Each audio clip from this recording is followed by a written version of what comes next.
ludopatía, como bien dices, el desorden de juegos de azar se considera un trastorno importante en la actualidad de tipo adictivo, un tipo de adicción no a una sustancia, sino a una actividad que es el juego.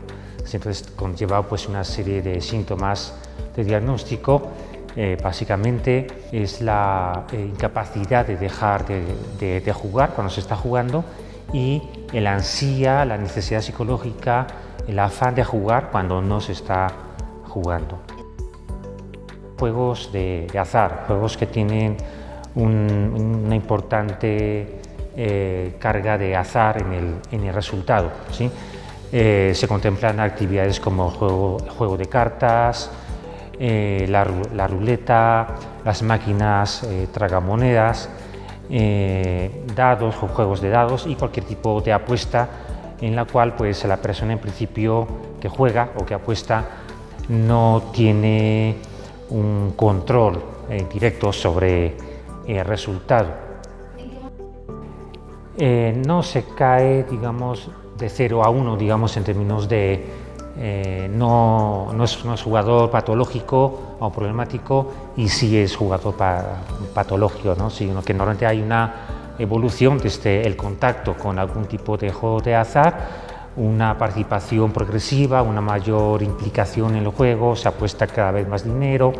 El seguir jugando no puedes dejar de jugar, aunque una parte de uno de toda la actividad está pensando, no, pues ya llevo aquí varias horas jugando, tendría que ya parar, devolverme a casa, pero a pesar de eso se sigue jugando porque se experimenta como un malestar al dejar de jugar, ¿no? Entonces se sigue jugando. Y cuando no se está jugando, por ejemplo, la persona está en su lugar de trabajo, en su casa atendiendo pues, labores o tareas de la casa, de la familia, pues se siente la necesidad de acudir al lugar de juegos, hoy en día jugar por internet, ¿no? Hablamos también de adicción o de un nivel pues, preocupante, problemático de juego en esas actividades de azar, cuando la persona apuesta cada vez más, aunque recupera el dinero en alguna de las oportunidades, porque por el azar mismo pues sí se acaba ganando de vez en cuando, pero la persona sigue jugando y esta actividad de juego se vuelve la principal o la central en su vida, de forma que todas las demás roles laborales, responsabilidades familiares, de descanso, ocio activo, sano, por ejemplo, pues se van dejando en segundo o tercer lugar.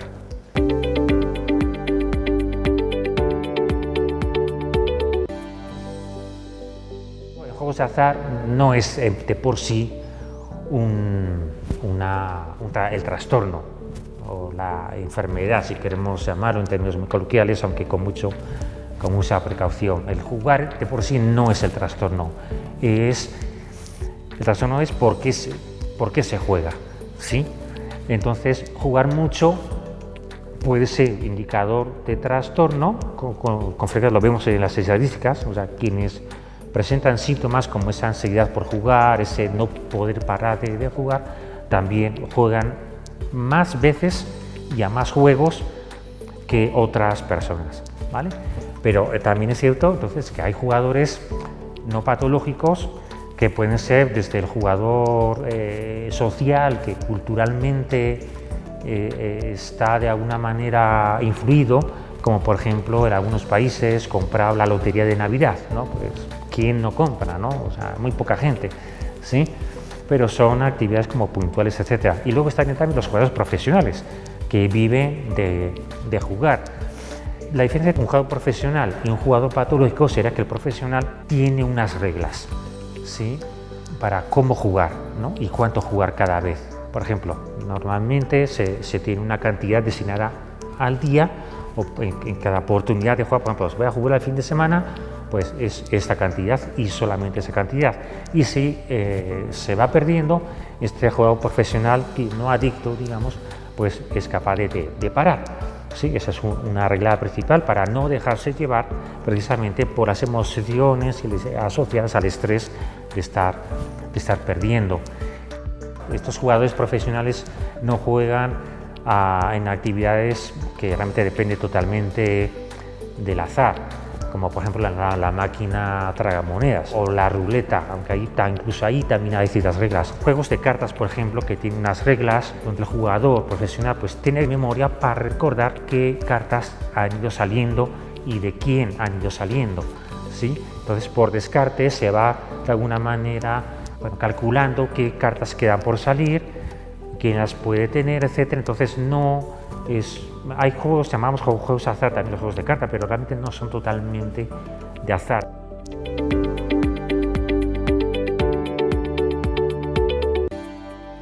Se han investigado, efectivamente, se han investigado tantos factores genéticos como factores, bueno, más que culturales también puede haber, ¿no? Pero hemos hablado al menos de factores macroeconómicos o macrosociológicos. Por ejemplo, sí hay indicadores o marcadores genéticos que pueden disponer hacia una mayor búsqueda de sensaciones.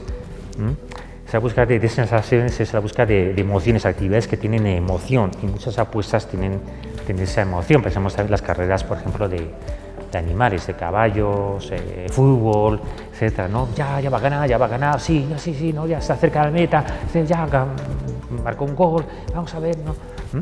Entonces, pues, yo diría que todavía hace falta investigación en ese ámbito, ¿no? Pero sí se encuentran ciertos marcadores genéticos. Luego, los factores macrosociales o macrosociológicos, sí se ha encontrado que allí, o sea, aquellos países que han pasado de una legislación muy restrictiva o incluso absolutamente prohibicionista sobre los juegos de azar a una legislación que permite cierta actividad, al menos pues, ciertos juegos legales, bajo ciertas condiciones, etc., en esos países se da un aumento de los casos que acuden a consulta por juego patológico. Es decir, el que haya la oportunidad de jugar sí permite que se asocie al aumento de casos de juego patológico en esas sociedades. ¿Qué pasa en el cuerpo? Porque sabemos que la persona pues, puede experimentar pues, mucha preocupación porque a veces pues, se ha gastado el sueldo cuando la persona pues, tiene obligaciones familiares, el cuidado de otros, etc. Pues entonces se añade al estrés de darse cuenta de alguna manera pues, que el juego que está jugando, pues se añade ese otro estrés. Mire, me acabo de gastar el salario, me acabo de gastar la pensión. ¿Sí? En ciertos casos, cuando la persona pues, agota sus recursos familiares, en muchos casos, con frecuencia estas personas acaban pidiendo préstamos en su entorno laboral, familiar extensa, ¿sí?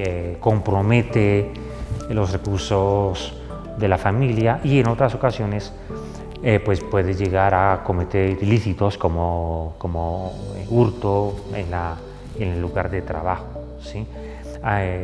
Hasta hace poco se consideraba que esas conductas de robo hacían parte de como sintomatología de la adicción al juego, ¿sí?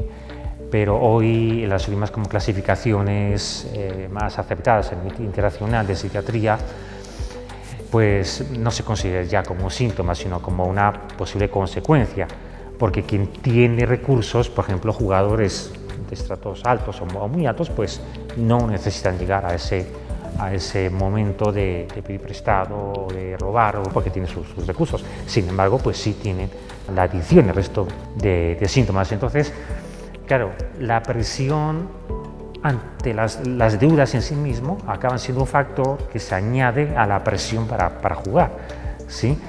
Y la persona pues juega también pues porque probablemente no tiene otra fuente de ingreso, no sabe qué hacer más para recuperar lo que ha venido perdiendo en una noche, en un día, en una semana, que si lo jugar a ver si tiene suerte, ¿sí? Pues lo llamativo de la adicción es que sí puede llegar a tener un golpe de suerte, digamos, pero el jugador patológico vuelve a jugar. Eso que ha ganado en ese golpe de suerte, normalmente, si no es ese mismo día, se lo acaba gastando de nuevo y pues las deudas se acaban finalmente acumulando.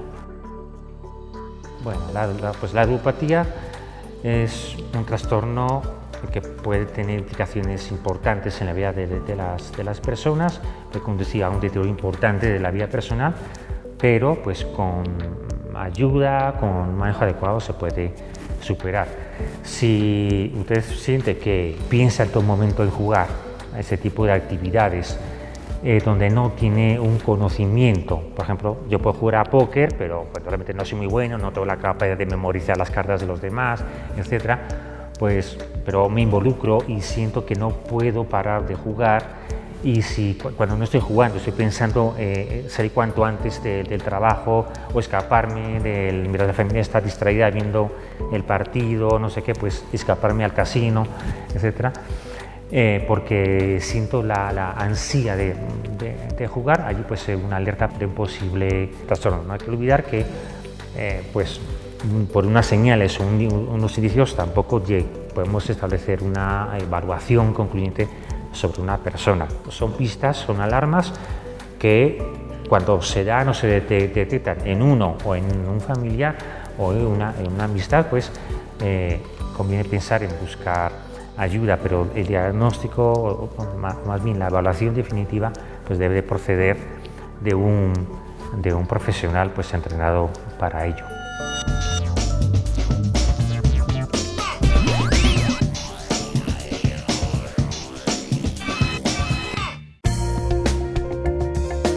Universidad Nacional de Colombia, proyecto cultural, científico y colectivo de Nación.